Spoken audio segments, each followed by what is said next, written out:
Hello, everyone, and welcome back to the Dream a Fantastic Dream podcast. This is episode 83. And today we are hosting a game show putting Disney villains together to create the most deviant love interests. We also talk about new merch and early park access for Disney World as we get closer to the 50th anniversary celebration. We are your hosts, Armida Flores and Skylar Gifford, and we are joined, as always, by the wonderful Troy. Okay, good job. That was really impressive. One take. I am so proud of you. All right, let's go into our shower thoughts for today. Let's start with Sky. Oh boy. What you got for us? So this is really random, but I was watching this YouTube video, and it was basically like fantasy drafts. And one of the things that they did was they put two heroes, and they put them together. So it was basically a draft where they had one duel, and this one was Anakin versus Luke Skywalker. So this was with the prime Anakin from Revenge of the Sith versus the Luke from Mandalorian season 2. So it was like both of their power sets combined, and it was really interesting trying to see what character would have won the duel. And I got to the end of it, and it happened to be Luke Skywalker. And for some reason, I was really shocked, just due to the fact of like how powerful Anakin is as the chosen one, and like, you know, all of his training through the Clone Wars and just stuff like that. I was like, I don't know, just to me, like with him being the chosen one, I thought he would have won, but he is also super arrogant, and just not that, I don't know, just skilled in general. Like he does everything so rashly, and he doesn't think about anything that he does. And just somehow it works. But with Luke, he is very calm and collected. And that really like drains Anakin. He fights till he can't fight anymore. And that's how he lost to Obi-Wan. Was he put in everything that he had, but he was also really stupid and arrogant. And that's why he messed up and got cut in half. Luke has never had an issue whatsoever due to fighting. And yes, he didn't. The fight between Luke and Vader, yes, it was kind of staged because Vader wasn't trying to kill him. But at the same time, like, he was fighting the most powerful Jedi or Sith that has ever existed in Star Wars as a whole. So I don't know. It was really interesting seeing like two very similar fighting styles, and just who would have won if they ever did actually fight. So that's interesting because I've always noticed that like Luke kind of leads with, maybe a little bit more sound of mind, at least in Return of the Jedi. He fights with this more like peace. It's very like, elegant the way he intention. like does everything. Absolutely. Meanwhile, Anakin has always had a conflicted heart and has always had these raging emotions and has always been like a 10 the whole time for like energy and emotion. So it makes sense that like when put up against the kind of elegance and class that Luke has, he would counter him. I just I think Luke has more peace than Anakin, so he would probably win out in that. So that makes sense. Yeah. All right, Troy, go for it. Okay, so mine. Okay, so I went to downtown Disney the other day, as we all know, but I was taking pictures and it felt so. I don't really know where to start with this, but like I found like a spot where like no one really was, so I took photos there, but then there'd be people once in a while coming left and right, and like I mean, I don't have a problem with it, but like, you know, some people are like nice and they're like they wait, you know, and it's like, oh no, like you can go, like blah blah blah, like have a little interaction. But I hate, not that I hate, but it's not ideal for when people are like, oh no, it's okay, like I'll wait, and then you're just like, ooh. Standing there. Yeah, so you like take the photo real quick, and then I just like move so that they can just walk through, and then I'll go back and I'll try and take more photos there. But that's not. Photography is very hard, especially the fact that you're trying to do it at an amusement park. Yeah, especially there's like so many people. I feel the pressure on me when that happens. I'm like, I have to look good. Yeah, me too. Especially that's why I photograph things, not people. Because I can't pose for anything. He Yeah, says you that can. now. He's gonna be taking so many pictures of me in November. So you say that now. Oh, I'm not saying I won't, but like that's why generically like I take photos of like set pieces and stuff And like they're that. amazing Yeah. though. Can I just add? Like your They're I photos, appreciate so it. edits good. are Thank you. amazing. I tell you this literally all the time. You're probably so sick of me hearing this, but I put this on my Instagram story last night. I love seeing the world through your eyes. Like I think a photographer and their edits is literally how they see the world. They wouldn't edit it that way if they didn't see things that way or didn't like the world that way. So I just Yeah. love seeing that. Yeah, there's one that I'm working on right now. That I've been kind of doing for like 3 weeks. Mm-hmm. And it's almost done. So I'm really excited to Ooh, release it I'm excited. probably I'm tomorrow. excited. Oh, nice. Great. All right. So for mine, last night Netflix had a little bit of a their own little like expo thing, and they released the season 2 preview of Bridgerton. And I don't usually talk about this on any social media platform that I have, but oh my God, I'm obsessed with Bridgerton. And I'm so freaking excited. Like the cast just looks stunning.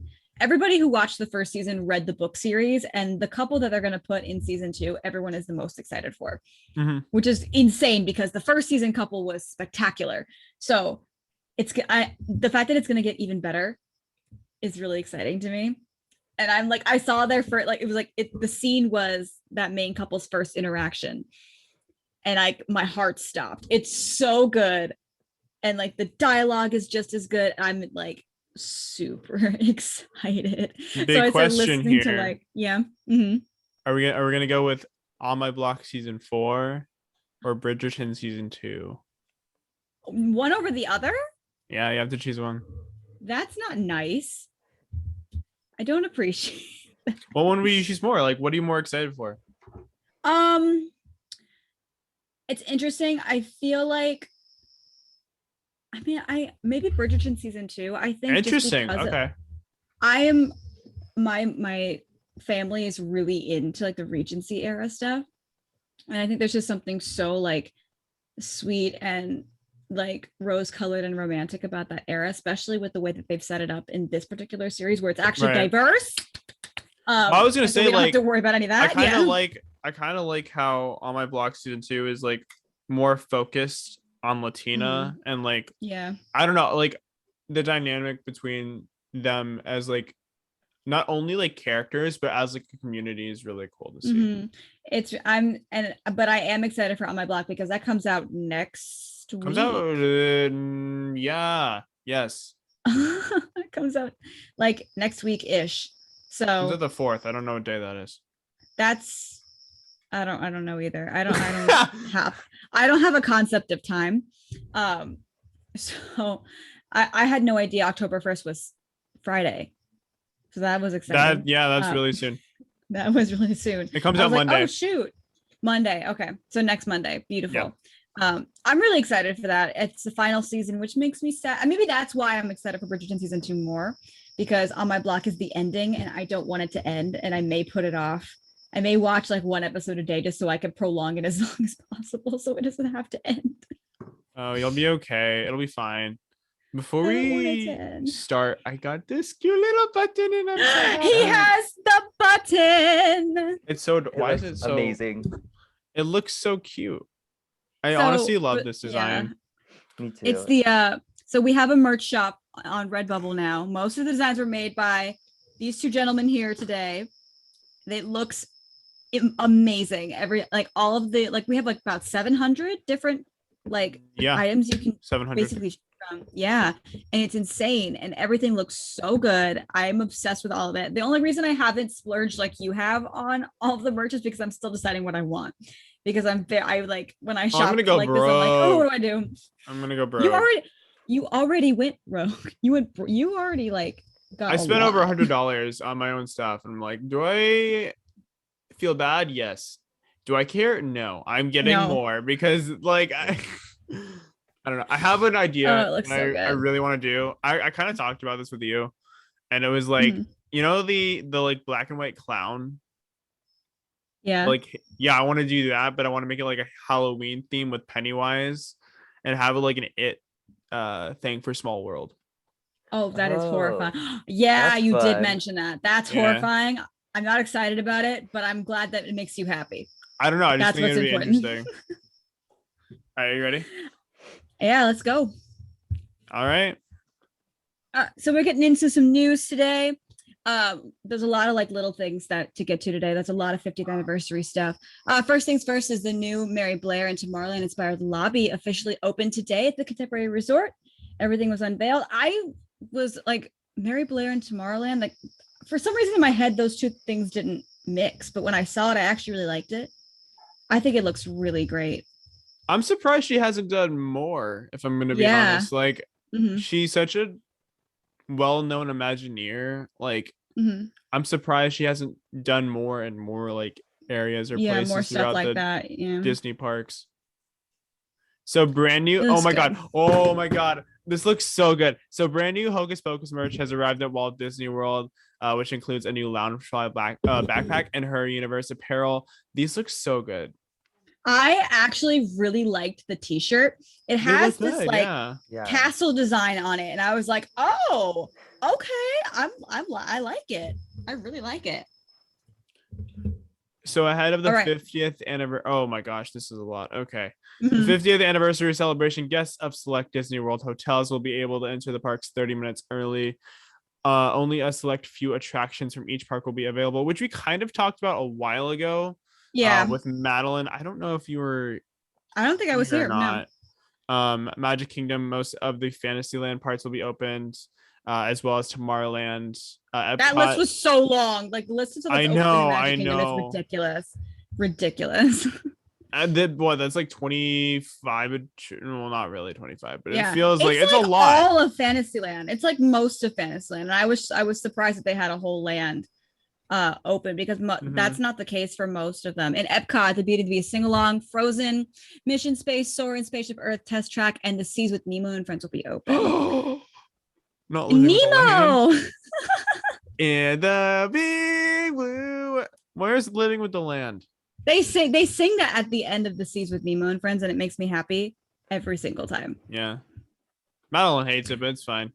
It's great. She's not here. We can love it as much as we want. Heck yeah. In Hollywood Studios, Slinky Dog, Alien Saucers, Toy Story Mania, Runaway Railway, Smuggler's Run, Rise of the Resistance, Rock and Roller Coaster, Tower of Terror, and Star Tours will be open. So most of the rides that everybody likes will be open. Yeah, Rock and Roller Coaster says that now. Give it 2 weeks and then see if it's actually open. I know. And I didn't think that Rise was going to be open, but it is. So they want a big crowd coming for this one. Ooh. 300-minute waits. Let's go. So much fun. Spend your entire night waiting for Rise. Like, I'm perfectly fine. Let's get up earlier for Rise, shall we? In Animal Kingdom, Flight of Passage, Navi River Journey, Dinosaur, Expedition Everest, It's Up to Be a Bug, and Triceratops Spin. So literally every attraction. That's cool. There's like nothing there. So yeah, that checks out. Yeah, it's really weird that like, isn't Animal Kingdom it is the largest park because of the animals, and it's the one with the least amount of attractions. Like, that's kind of sad. That hurts my heart a little bit. They need to do a lot more. Like, I was talking about this with Madeline, and I was like telling her to I brought up this idea of like retheming the entire backside of Animal Kingdom. So like where Kilimanjaro Safari is, and what's it called? The water ride. I can't think of it right now. But I really wanted River Rapids. Kali, yeah. I really wanted to make like a Wakanda area. So like have Ooh, interesting. I was literally holding my breath waiting for you to say that. I was like, please say Wakanda. Please say Wakanda. Well, because that water ride already has a waterfall. So like just do that, and yeah. Exactly. Really cool.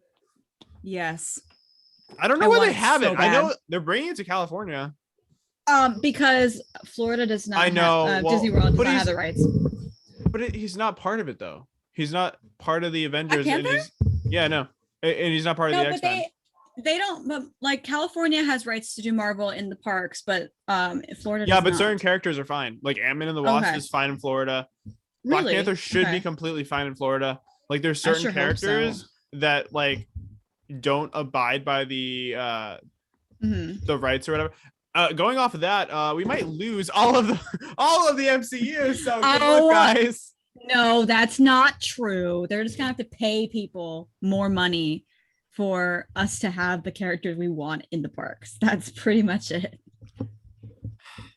It'll be fine. Take a sigh, take a deep breath. It'll be okay. It'd be really funny if they built like the entirety of Avengers Campus and then like 3 months later we're like, actually, we need to shut down. We talked about that. We were like, that's awkward. Yeah, no, definitely not. They're just gonna have to pay more. They're gonna have to pay certain people more money for us to see these characters. So that's pretty much it.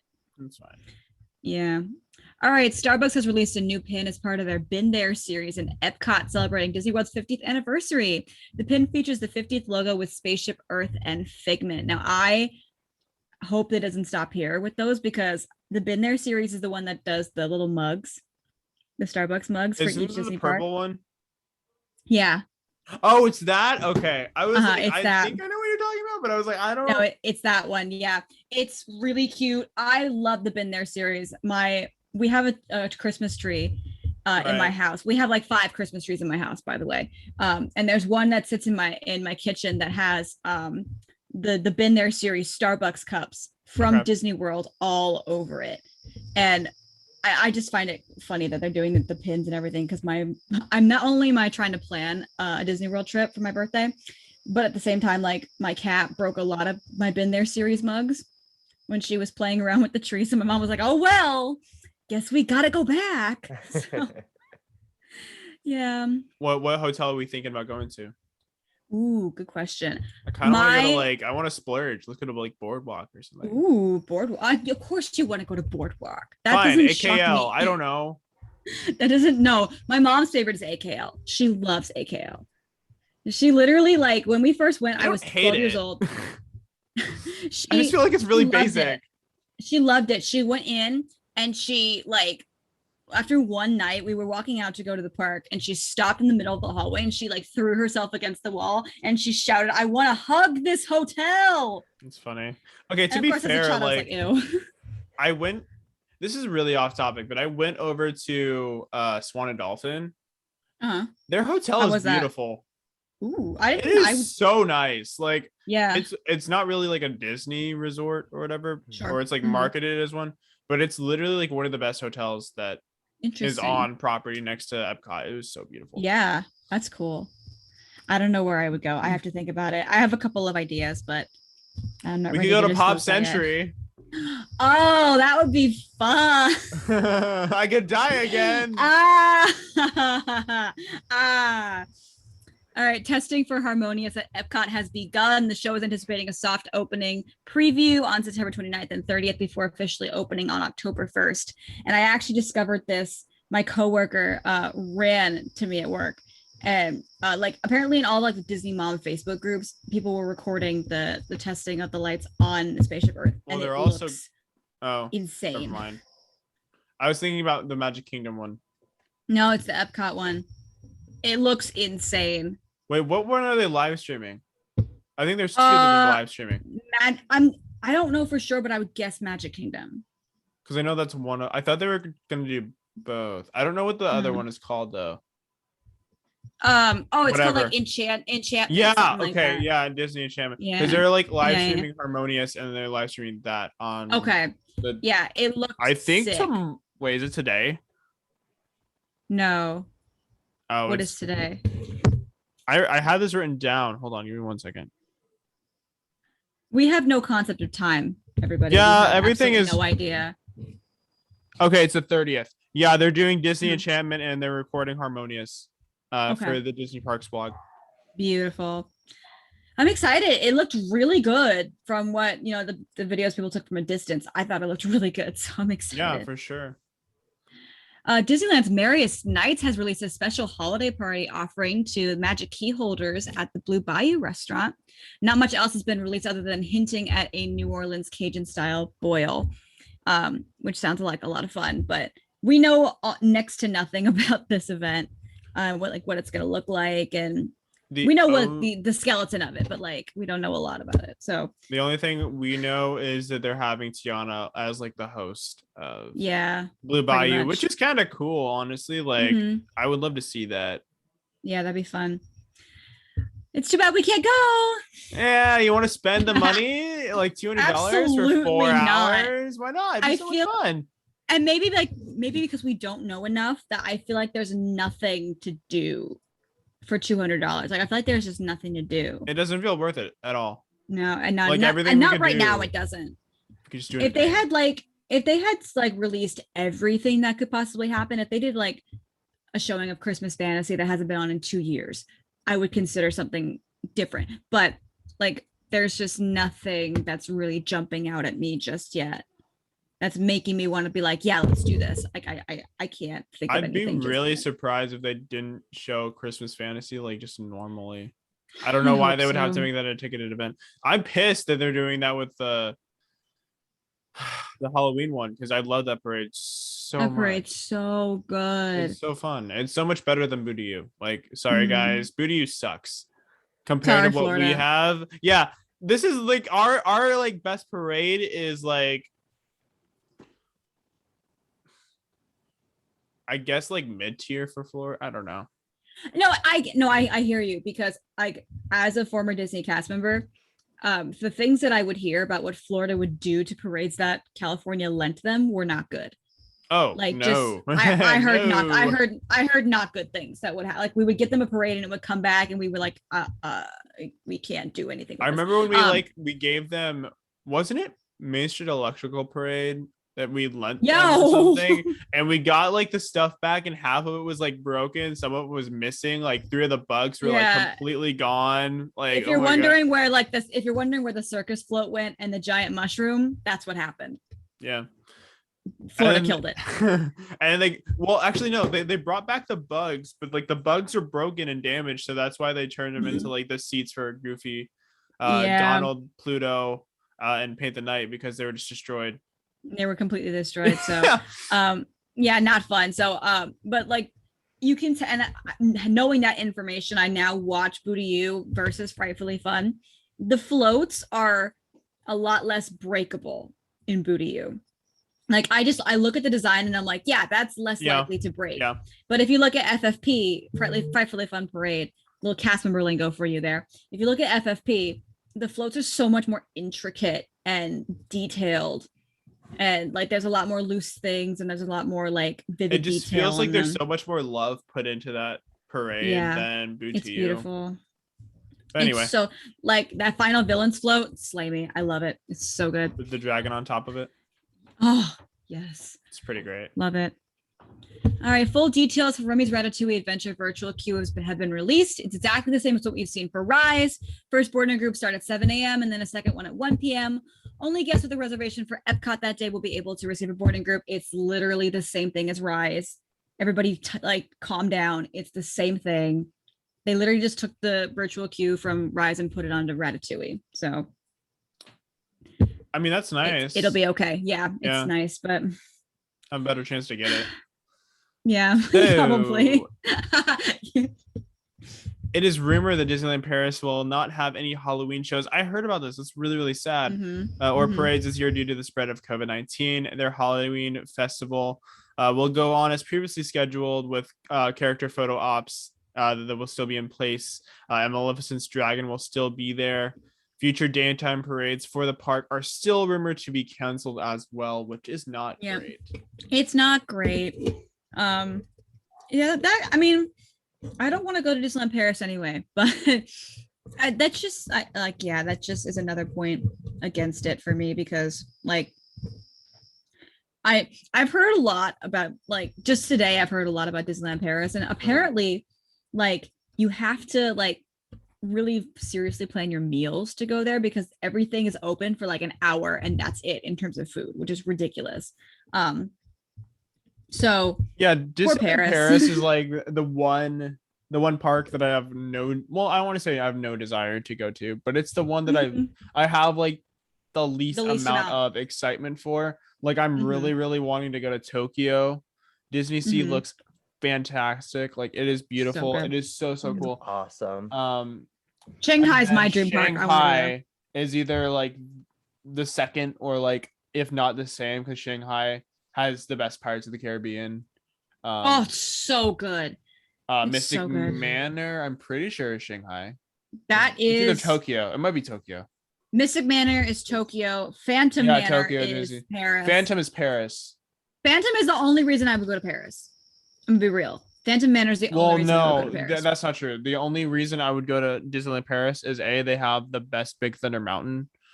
Do they really? It's on an island, like in the middle of like so you go under the ground to get to the island, and then you're on the island. It's literally bigger than the entirety of Frontierland is just the ride. It's funny that cool. they're in the same corner too, so I could just go straight there and be done. Yeah, it's it's right next to Haunted Mansion. Phantom Manor. Mm-hmm. All right. And You this ready? one, I'm ready. Box Lunch released a new glow-in-the-dark Funko Pop of Dante in the style of traditional Mexican alebrije. His eyes and his tongue and his little ear and then part of his body glow all of these different kinds of like brilliant neon colors. And the release date hasn't been announced yet, but it's coming soon. I'm unwell. Funko Pop collector in you is like thriving right now. I know. I'm a Mexican Funko Pop collector. This is like everything. I'm so excited.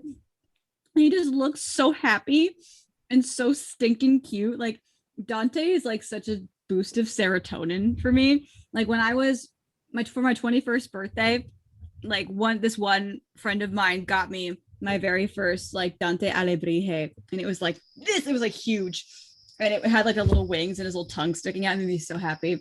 So this is amazing. I'm so excited. We gotta get you that Funko. Happy Hispanic Heritage Month, y'all. I'm so excited. That's her little boost of serotonin as it's coming to an end. Yeah. It's true. It's almost over. I realized that I looked in the mirror one day and I was like, we're like halfway through. We're halfway there. Oh, You'll have it next year. It's okay. I know, but it's a year away. You know what? You know what Annie taught me? Okay. The sun will come out tomorrow. All right. You'll be fine. Wow. Get over it. I'm just kidding. That's my favorite thing you've said on air, honestly. All right. You ready to jump into it? Let's go. Okay. So the main topic for today was actually from Armida herself. So I'm going to let you take over. Okay. So we have this idea to kind of like play matchmaker with some Disney princesses and princes, but we're kind of sitting here earlier today. We're like, well, we could do that, or it's October soon, so we can make it spooky and we can do villains instead. So essentially what we're doing is we're playing matchmaker for our favorite Disney villains. Now we're excluding Pixar this time around, just because that was pretty overwhelming and there was a lot to go through. We narrowed it down to about 26 Disney villains. And today we are going to be sharing like the best couples that we think can come from this list of villains, and we'll be debating each other. Sky and I might fight. It'll be fun. So you'll see how we really feel about each other. For sure. We might be dating, but it doesn't mean it's great. I know you guys are going to our first fight. You should see us playing Mario Kart. He recently got Mario Kart 2 days ago, 3 days ago, something like that. Something like that. You got Mario Kart, and it was intense for sure. It was pretty. She was so proud of herself. She won 3 rounds, and I won like 13. I won 3 in a row. Whoa! What's up? Got nothing on her. What if I'm starting a winning streak? You don't know. I could be on a winning streak right now, and your reign of terror is over. Proud of you. That's so true. Thank you, babe. Yeah, you're welcome. That's all you get for today. Okay.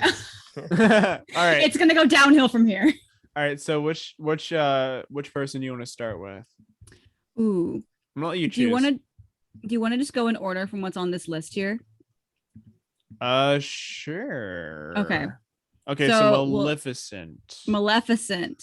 I kind of want to hear what Troy has to say first about Miss Maleficent. So for mine, I paired her with Captain Hook. Oh, let's go. Okay. I did too. Oh, really? Yeah, that's crazy. Why did you choose Well, okay. Captain So Hook? I'm just gonna pause this real quick. First of all, they are both dedicated as hell. All right. She spent 16 years trying to destroy this one girl, and Captain Hook's over here spending hundreds of years. Like, I don't really know how long they've been on Neverland, but I'm sure it's a long time. And not only that, they both have their own set of armies. So if they were trying to take something over, That's so true. they could easily bring them together, and conquer whatever they're trying to defeat together. And it's really, really cute. You know, he has pirates and she has like an undead army or whatever the heck it is. Little goblin Goblins or creatures. whatever. I don't really know what they are, but like, I don't know. I feel like their personalities, they could clash. Um, I really think but that they balance each other out, though. their Like, goals, like they're such like goal driven, and I think that's really, really good for a relationship. yeah, I just feel like Captain Hook would be able to, loosen Maleficent up a little bit, throughout their relationship. And I think Maleficent could offer some like, a little bit better strategic planning, or like, get him to not be so uh, like I don't clumsy, know, I like guess. I don't Hook, know. like the entire movie of Peter Pan, Hook's using like maps the whole time. He's being like strategic against Peter Pan, and the way he goes against him, like, there's That's some true. planning involved. Or because like Maleficent's like super powerful and is like, people are afraid of her. And Captain Hook, they're just like mock him, make fun of, or Peter does at least, and makes fun of him. So maybe Maleficent can somehow get him to that, level, But then again, Peter never defeats Hook either, so there's that. because they're Neverland. It never ends. All right, Time doesn't Armina, exist there. who'd you choose? I chose Jafar.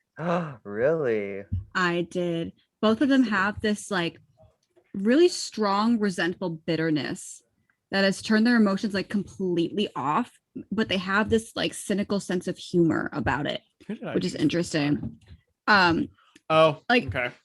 I think that they would both be like really attracted to each other's like strength of power because they both have this magic at their disposal. And I think they would find each other very That's useful. True. And they both have little birds that get it done when no one else will. Hook has a bird. No, Jafar. Oh. He's not listening to me. This is okay. The fight's already started. He's No, not it listening. took me a second. I was like reading it because I was scrolling through the villains and I was like, wait, we're just talking about Captain Hook. For your reference, Why the fight starts now. No, that makes sense. Yeah. They both have, she has a raven and he has a parrot. Yeah. Yeah. For some reason, I was thinking they were. Iago's like more annoying. Like, I feel like. I don't think Diablo has any personality though. Diablo I don't think he ever talks in it. No, he doesn't. But he like is more like resourceful and quicker at getting what she wants. But at the same time, Iago also, like, while he's more flamboyant in the process of it, he does actually get it done. Like, Jafar tries to get the same prize from multiple thieves over the course of many years, sacrificing many, many lives, and he can't get it done. But Iago like steps in, he gets the lamp. He's the one who basically kickstarts the entire like third act of Aladdin. Mm-hmm. So I'm a fan of, them with their little sidekick birds. Just let his like bird choose the person then. Mm-hmm. And they're like sick, twisted, like way of laughing at things that cause other people pain. I just find that very fascinating. Oh, I love pain. Pain is so great. All right. Since you started with Jafar, I'll choose my Jafar next. All right. So I chose Jafar and Lady Tremaine from Cinderella.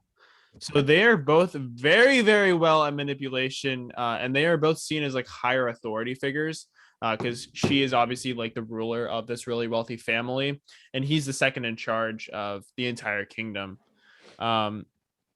They also do whatever they can to achieve their goals, which is kind of what you said. She just does it in a more cynical way where she has more control on Cinderella. And that's how she gets her like pride and joy, is through manipulating other people. While Jafar, only sees his goals for himself and doesn't really care like the not the prize, but like how he gets there in order to do it. So I Mhm. really think they could work really, really well together, just because of, their, I guess, bigger egos of themselves and what Uh-huh. they truly desire. Interesting. Who did you put for Jafar, Troy? He was part of my leftover group that I didn't Lady know. Tremaine was my leftover group, so I was like, Really? Lady Tremaine was one of the first people that I was like, okay, I can see. I wanna use her. I put Jafar with Shan Yu because no reason. leftover. Yeah, Yeah, leftover. That's my reason. I put Lady Tremaine with Prince John because it was leftover. However, I do think that just the idea of him having wealth is Mhm. attractive enough to her that she'll just go for it. That's Ooh. fair. That's I fair. put Yeah. Lady Tremaine with Frollo because they're like very normal. Like I Mm. feel like a little bit more normal than everyone else, and I feel like it would actually be able to work out. And also they're like kind of old, no offense, but like they're both a bit older, other than Gothel, of course. But Yeah. like they are have a bit more age to them, you know? Mhm. All right. I'm curious.